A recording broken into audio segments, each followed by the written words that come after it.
வணக்கம் ஆபிரகாம். திண்டுக்கல் மாவட்டத்தில் பழனி வந்து சுற்றுலா தலம் மட்டுமல்லாமல் கோயில் சார்ந்த தலம். அதே போல் வந்து பல்வேறு மாவட்டங்களைச் சேர்ந்தவர்கள் மற்றும் விவசாயிகள் என அதிக அளவு தினந்தோறும் வந்து பழனியை நோக்கி வருவது வழக்கம். அதே போல் பழனி பேருந்து நிலையத்திலிருந்து பல்வேறு கிராமங்களுக்கு தினந்தோறும் அரசு பேருந்துகள் அதிக அளவு இயக்கப்பட்டு வருகின்றன. இந்நிலையில் இன்று காலை பழனி பேருந்து நிலையத்திலிருந்து அமரப்பூண்டி வழியாக தீர்த்த கவுண்டன் வலசு பகுதிக்கு சுமார் 20க்கும் மேற்பட்ட பயணிகளுடன் அரசு பேருந்து சென்றுள்ளது. இந்த பேருந்து வேப்பன வலசு என்ற பகுதிக்கு சென்று கொண்டிருந்த போது அரசு பேருந்தின் முன்சக்கரம் கலந்து ஓடியுள்ளது.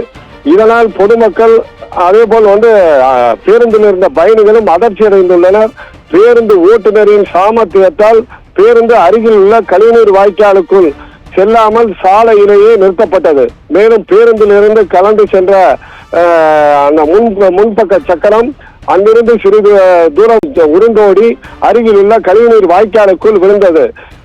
பேருந்து சக்கரத்திலும் யாரும் எந்த ஒரு விபத்திலும் சிக்கவில்லை.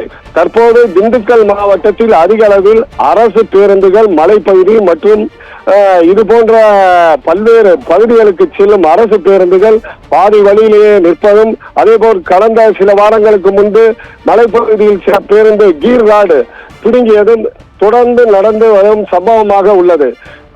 தமிழக அரசு, தமிழக பேருந்து போக்குவரத்துறை அமைச்சர் ஆகியோர் உடனடியாக நடவடிக்கை எடுத்து திண்டுக்கல் மாவட்டத்தில் செல்லும் அரசு பேருந்துகள் பழுதில்லாமல் செல்வதற்கும், அதே போல் பேருந்தில் செல்லும் பயணிகளின் உயிர் பாதுகாப்புடன் செல்வதற்கும் உடனடி நடவடிக்கை எடுக்க வேண்டும்.